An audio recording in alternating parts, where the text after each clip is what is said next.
I was locking the front door when I saw him, just standing there beside my car like he'd been waiting. A boy, 10, maybe 11, skinny arms folded over a navy windbreaker too thin for a March morning in Portland. I paused, keys in hand. He didn't move, didn't smile. He just said, in a voice too calm to be playing a joke, "Your husband is hiding in your trunk." For a second, I didn't react. My brain stalled between disbelief and alarm, trying to place him. Was he a neighbor's kid? Did he go to school nearby? Then the words landed again, and something tightened in my chest. "What?" I asked, my voice sharper than I meant. "What did you just say?" He pointed. "He climbed in when you were inside. Tall man, gray coat." I saw him. Then he took a few steps back. No expression, no explanation. Just turned and ran across the parking lot like some ghost in the early light. I stood frozen beside my old Honda Accord, suddenly aware of how quiet the street was. The snow from last week had melted, leaving wet slush pooled along the curb, the kind that soaks through the soles of your shoes. The air smelled like car exhaust and something damp and metallic, and for a second I felt dizzy. What kind of prank was this? Marcus was at work. He had a meeting with subcontractors across town. He'd told me over coffee just this morning. I'd watched him put on his tie, grab his thermos, kiss my cheek. He couldn't be in my trunk. Still, I circled the car slowly, peeking through the windows as if I might catch a glimpse of a foot or a coat, sleeve hanging over the back seat. Nothing. The trunk was shut, locked, just like I left it last night. I should have walked away. I should have laughed, gotten in, and driven to the office like any other Wednesday. But my fingers hovered over the trunk button on my key fob. I pictured myself opening it, finding it empty, and then having to explain to my coworkers why I was late because a random kid told me my husband was hiding in my car? Ridiculous. And yet, I didn't open it. I sat in the driver's seat with my bag beside me, heart fluttering with something I couldn't name. Embarrassment? No, it was deeper than that. Something colder. I kept hearing the boy's words. "Your husband is hiding in your trunk," repeating like a movie line stuck on loop. My fingers trembled on the wheel. I drove off anyway. The drive to Kent and Rayleigh CPA services took 20 minutes. Usually, I played the morning news to distract myself from traffic, but today the radio stayed off. My eyes flicked again and again to the rearview mirror, even though I knew it was absurd. There was no one back there. Marcus and I had been married 7 years. He was older, steady, successful, logical to a fault. The kind of man who booked our taxes 3 months in advance and checked tire pressure before road trips. He wasn't the kind of man who hid in trunks. At least, I didn't think he was. When I finally parked behind the office building, I still hadn't shaken the feeling. I stared at the trunk button again, then climbed out, walked around the car, and opened the back. Nothing. Just the emergency kit, a worn blanket, and my grocery tote. No gray coat. No Marcus. I exhaled long and shaky. Ridiculous. Why had I let some strange kid rattle me like this? Work was uneventful. Just spreadsheets and coffee and the hum of Deborah's voice in the next cubicle. I didn't mention what happened. It felt too weird to say out loud. That evening, I got home early. I was still taking off my coat when I heard movement in the kitchen, the sound of cabinet door and a drawer sliding shut. I froze. Then Marcus stepped out holding a dish towel, wearing jeans and his favorite Oregon State sweatshirt. "Oh," I said, "you're home." "Yeah," he smiled, drying his hands. "Meeting got canceled last minute." My stomach dropped. "I thought you were at the site all day." "Was supposed to be," he said casually, "but they pushed it to Friday. Figured I'd beat traffic for once." He kissed my temple and walked past like nothing was off. But I couldn't move. I just stood there, my boots still wet from the lot, my coat half slipping from my shoulder. Marcus hadn't been at work all day. He'd been home.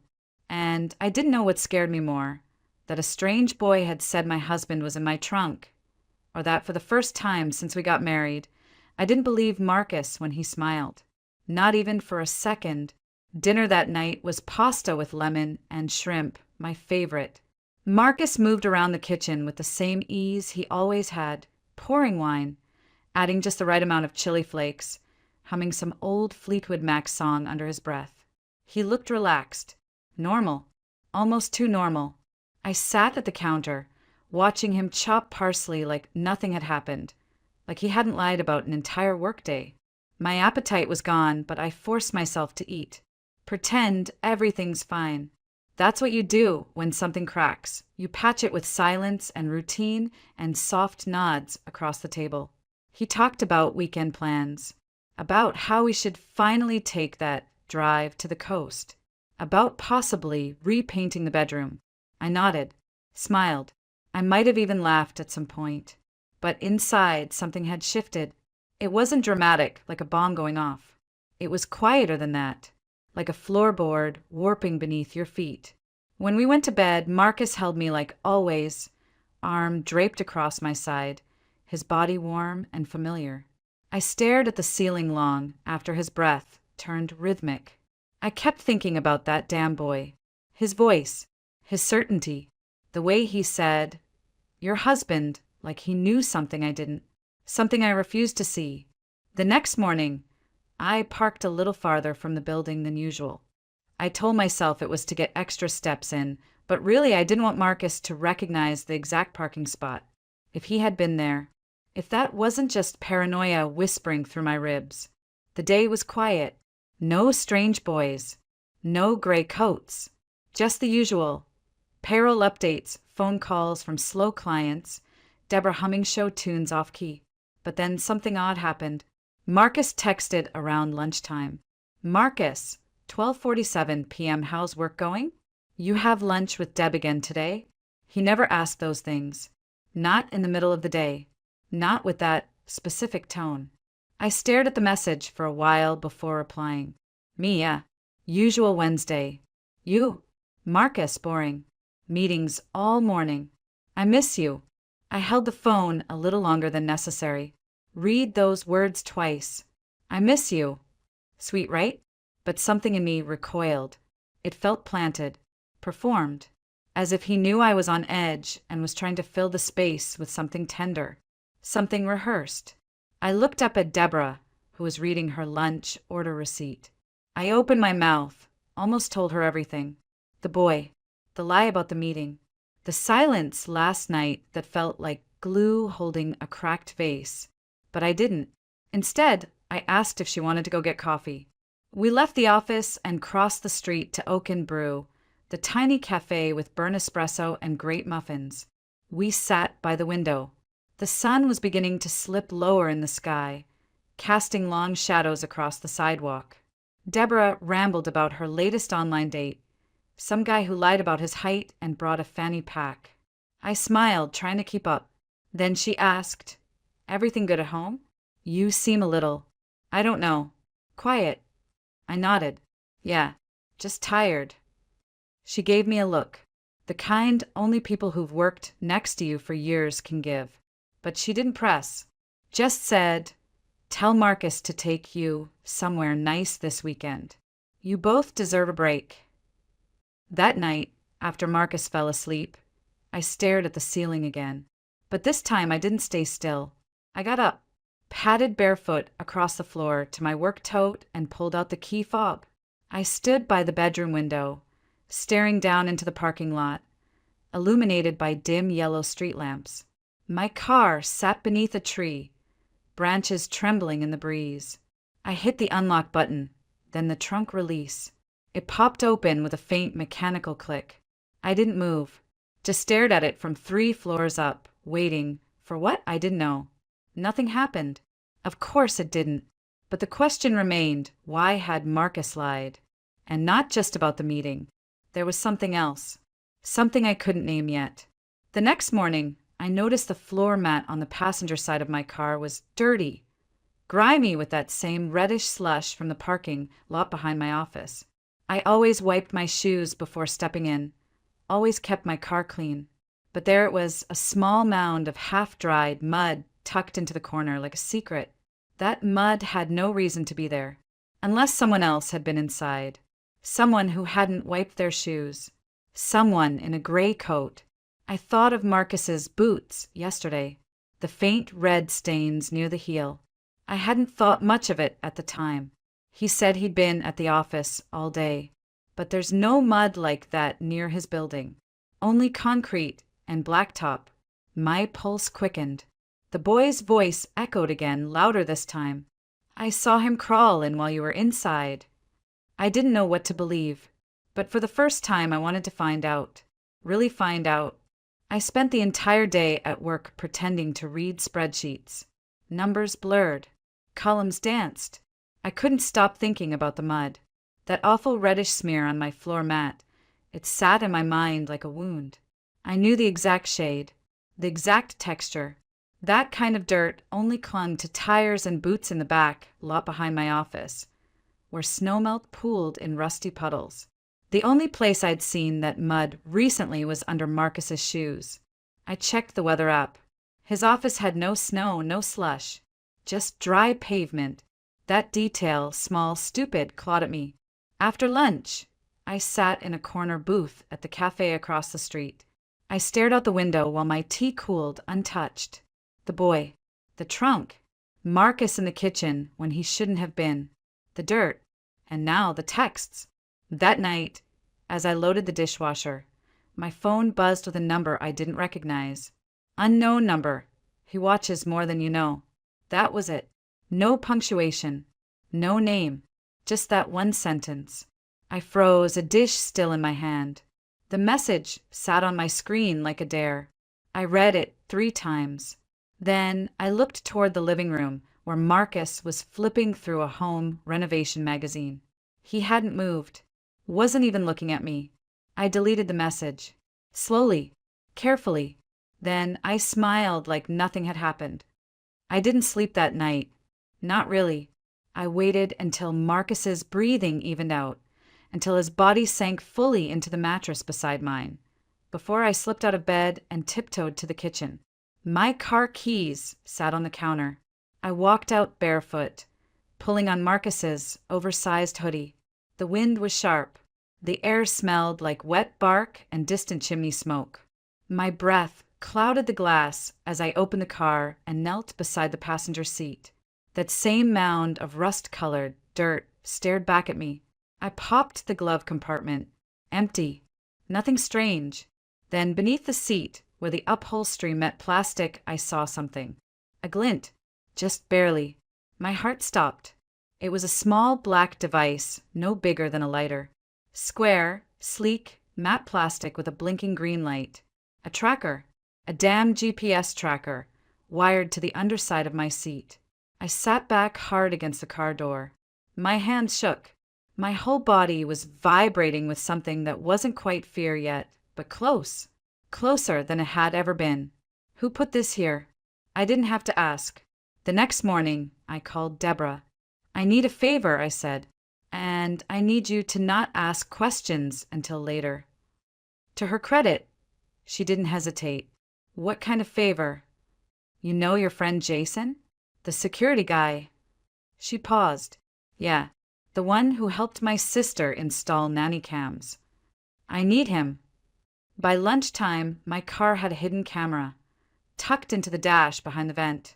Jason was discreet, professional, quiet. He didn't ask anything except where the recordings should go. I gave him a burner email, one I'd created in college and hadn't touched since. It felt almost poetic. Anything you're looking for in particular? He asked as he packed up. People, I said quietly. People who don't belong in my car. He gave me a long look, then nodded. That night, Marcus made Thai curry. He poured wine, lit a candle, made a playlist on Spotify. Everything was too perfect, too framed. I chewed rice and tofu and felt like I was chewing air. He talked about remodeling the bathroom, about maybe getting a dog in the summer. I nodded, smiled, didn't say a word about the camera, or the tracker, or the message. At one point he asked, "You okay? You seem a little distant." I almost answered, almost spilled everything, the whole ugly thing, the tracker, the dirt, the boy. But instead I said, just tired. He reached across the table and took my hand. His touch made my skin crawl. Later, after the dishes, after the lights dimmed, after we climbed into bed, I stayed awake with the blankets tucked tight around me, listening to his breath, watching the shadow of his body rise and fall beside mine. I whispered to the dark, "What are you hiding from me?" I didn't expect an answer, but deep down I already knew. This wasn't about love anymore. It was about control. And for the first time in my marriage, I wasn't sure which one of us was still pretending. It started with a photograph, not a hidden one, just a memory buried in pixels. That Friday afternoon, I was alone in the break room, sipping coffee gone cold when I opened my photo gallery. I wasn't sure why. Maybe I wanted to remind myself that life had once been ordinary, that Marcus had once been just my husband, not the man I now feared might be watching me through hidden devices. There were photos from a weekend hike, from our anniversary dinner, from that night we made pancakes at midnight and laughed at nothing. But as I scrolled, something gnawed at me. Every picture of Marcus felt off. His smiles too sharp, his eyes too careful. Had they always been like that? Or had I just never looked closely before?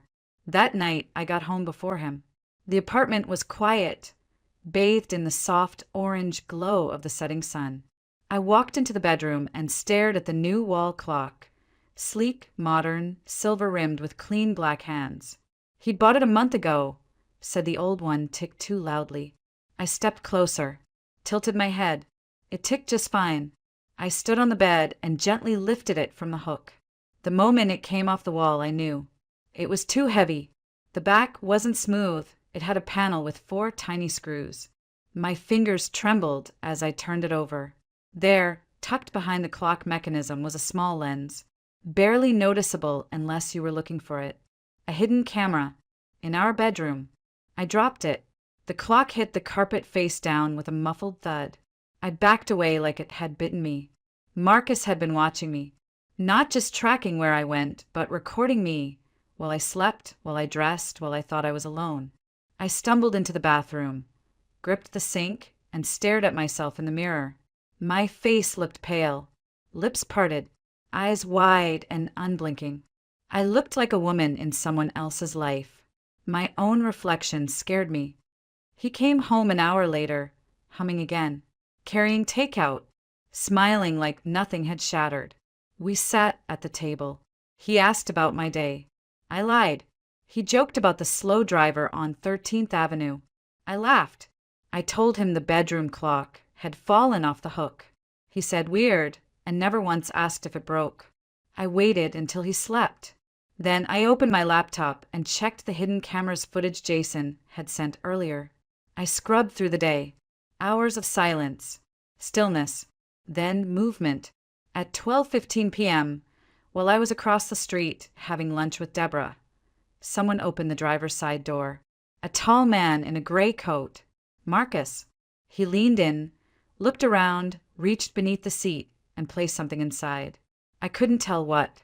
It was too fast, but it wasn't the tracker. That had already been found.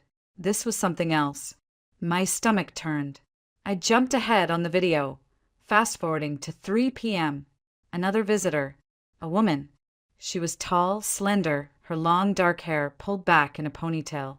She wore black sunglasses and a tailored coat.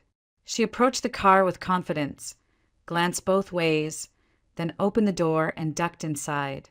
She reached under the seat, where Marcus had placed whatever it was, and touched it, checked it, didn't remove it, then quietly slipped out and walked away, disappearing off camera. I paused the footage. My finger hovered over the spacebar. Who was she? What was she looking for? The next morning, I confronted Deborah. Not about Marcus. Not directly, but about the woman. "Hey," said, "this is going to sound strange, but have you seen anyone near my car this week? Anyone you didn't recognize?" Deborah hesitated. "Actually, yeah. Thursday morning. I came in early. Around 10. I saw a woman get into a car that looked like yours. She had long black hair, fancy coat, Not someone who works here.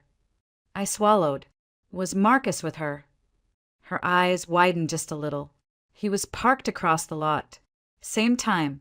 I assumed they were together. Wait, Claire, what's going on? I didn't answer. Not fully. Just said, I think I'm being watched. She stared at me, then reached across the table and squeezed my hand. I believe you, she whispered. That night, I checked the footage again. The woman had been there twice. Once to inspect the tracker, and once earlier when she parked beside my car and lingered, staring at it through the glass. I didn't recognize her, but she clearly recognized me. And Marcus, he had erased any trace of the meeting from his phone. No texts, no calls, no calendar reminders. But he hadn't erased the look on his face when I mentioned a woman in a black coat later that night over dinner. Just casually, offhand. His fork paused for a second midair. Then he smiled. That's oddly specific, he said, laughing. What did you see one today? No, I said. Not today. But I saw the lie bloom behind his eyes like ink and water. And I knew, whatever this was, it wasn't just paranoia anymore. It was a performance. And I wasn't the only one in the audience. It was past midnight when I opened his closet. Marcus had been asleep for over an hour. I could tell by the rhythm of his breath and the way his limbs fell limp against the sheets. I slipped out of bed like a ghost and walked barefoot across the apartment, each floorboard creaking like it might betray me. The closet smelled like cedar and his cologne. Spiced citrus, clean, a scent I used to find comforting. Not tonight. I started at the top shelf. Just sweaters, polos, his old college hoodie. Then the drawers, socks, ties, belts, receipts from dry cleaning. Nothing suspicious, but something told me I hadn't looked deep enough. Then I saw it. A small wooden box, dark-stained, tucked behind a stack of folded sweatshirts. Polished, heavy, with a tiny brass clasp. My heart thudded so loud I swore it echoed. I carried it to the bed and sat cross-legged on the floor. The box clicked open easily. Inside was a stack of papers, utility bills, insurance forms, meaningless things, and photographs. My fingers hesitated. Then I picked up the first one. It was me, exiting my office building, holding my keys, eyes squinting at the sun. The second, me again, in line at Trader Joe's, glancing down at my phone. Another, sitting with Deborah, laughing over sandwiches, unaware of any camera lens. My breath caught. They weren't photos I'd posed for. These weren't social media memories or vacation snapshots. They were surveillance. Dozens of them. Moments I never realized were being stolen. Days I thought were ordinary. I flipped through them faster now, me walking to my car, me at the cafe window, me adjusting my coat in the reflection of a storefront. Every image screamed the same thing. I was being watched. Not yesterday. Not last week. For months. And the person watching knew my patterns, my habits, my angles. Marcus. I clutched the stack to my chest and leaned back against the wall, heart hammering. I wanted to scream, cry, shake him awake and demand answers. But I didn't. Instead, I carefully returned every photo to the box, closed the clasp and tucked it back where I found it. Then I slipped outside. The wind was sharp. I stood under the porch light with my phone, opened Jason's app, and reviewed the latest footage from the dash cam. 3:05 p.m. My car parked at work. A figure appeared on the screen. A woman. Tall. Long dark hair. The same one Deborah saw.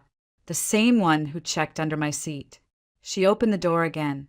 Checked the tracker again. She didn't look rushed. She didn't look afraid. She looked methodical.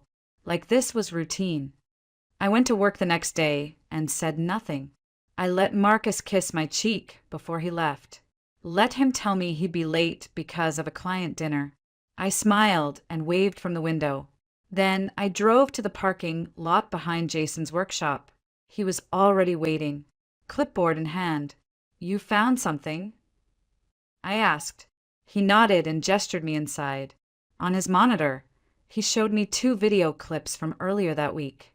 The first, Marcus entering my car while I was at lunch. We'd already seen that. The second stopped me cold. Same day. Later that evening. Same woman. Only this time, she wasn't checking the tracker. She was checking under the passenger seat. And she left something there.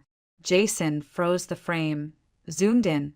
A small black rectangle, nearly identical to the tracker I'd found days ago. But this one, it was newer, sleeker, different model. They're piggybacking, Jason muttered. Whoever they are, they're doubling the surveillance. I couldn't breathe. How many devices are in my car? I asked. Jason looked at me carefully. I found three. Three trackers, all transmitting location data, all placed by people I thought I knew or hadn't even met. I left the workshop feeling like my body no longer belonged to me, like my every step was borrowed, tracked, archived. That night, as Marcus made dinner and talked about a hiking trip for next month, I stared at his hands. How steady they were, how carefully he chopped garlic. I wondered if those same hands held the camera, the box, the devices. I nodded when he offered wine. I smiled when he asked about my day.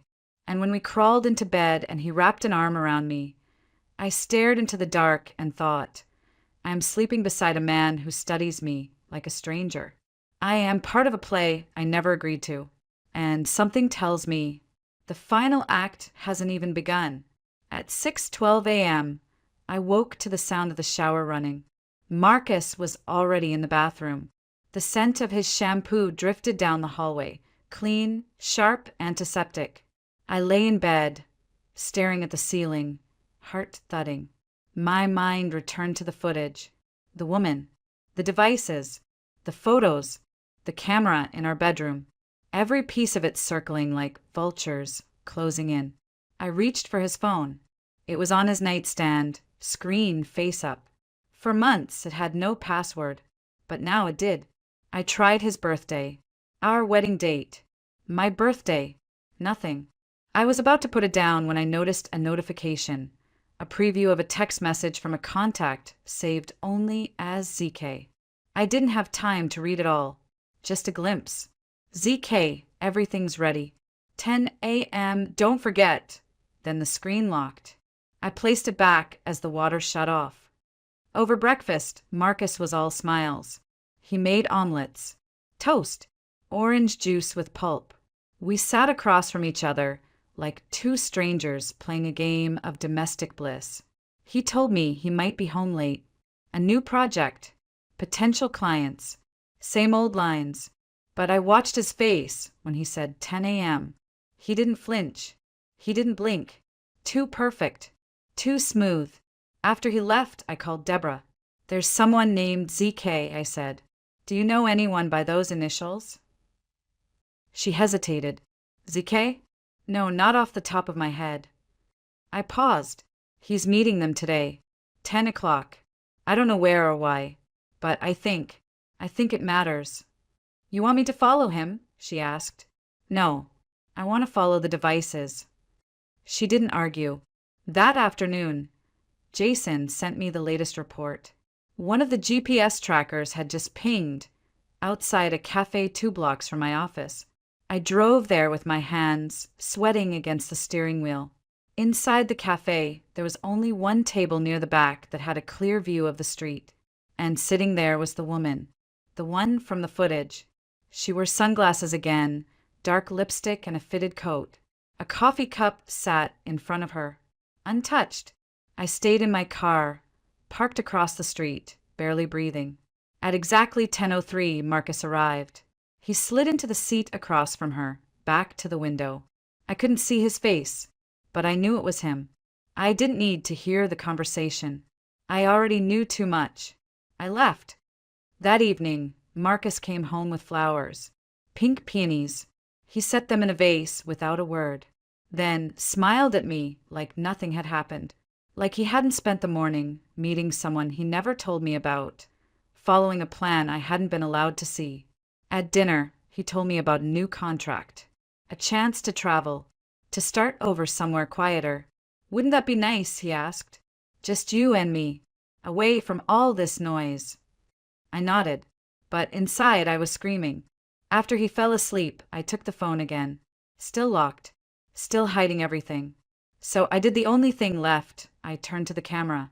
I reviewed the car footage from that day. Watched as Marcus opened the passenger door after the cafe. Watched as he reached beneath the seat and removed the second tracker. Removed it, meaning he knew I knew, or someone had tipped him off. Then, at 2:14 p.m., the woman returned. She opened the door, glanced under the seat, frowned. She knew it was gone, so she left something else. A note, folded, left between the seat and the center console. I ran outside barefoot, unlocked the car, and felt around the crevice with my fingers. It was still there, a scrap of paper, typed, one line, "He is not who you think, and neither am I." I sat in the driver's seat, heart racing, the note in my lap, and tried to breathe. This wasn't just about obsession anymore. This was bigger, deeper, twisted in ways I hadn't even begun to untangle. That night, as Marcus lay beside me, breathing softly in the dark, I whispered to the ceiling, "I know. Not all of it. Not yet. But enough." I reached for his phone again, not to unlock it this time, but to place it exactly where it had always been. I was done searching, because now I wasn't the one being hunted. Now I was watching. I had cameras. I had backups. I had questions that only answers would fear. And Marcus, he was still sleeping soundly beside me, still pretending, still believing I hadn't changed. But I had. I smiled into the dark and whispered again, this time not to the ceiling, but to myself. "Let's see what happens at 10.